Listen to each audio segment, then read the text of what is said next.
olive oil. Ito mo. Ba't may olive oil dito malaki?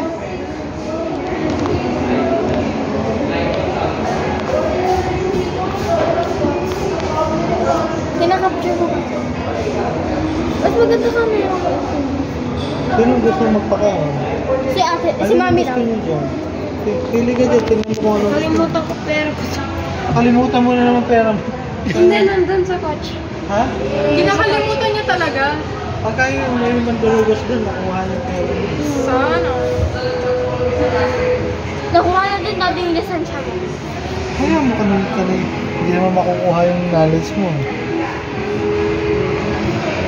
At saka nga, pag pwede nga Ay, ito na lang. kukuha. Ito na lang. Daddy, huwag mo na ibalik sa amin yung taos namin. Bayaran mo na lang kami ng garanting 350.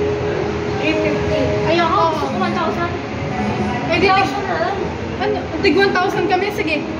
Hindi, sa kay daddy.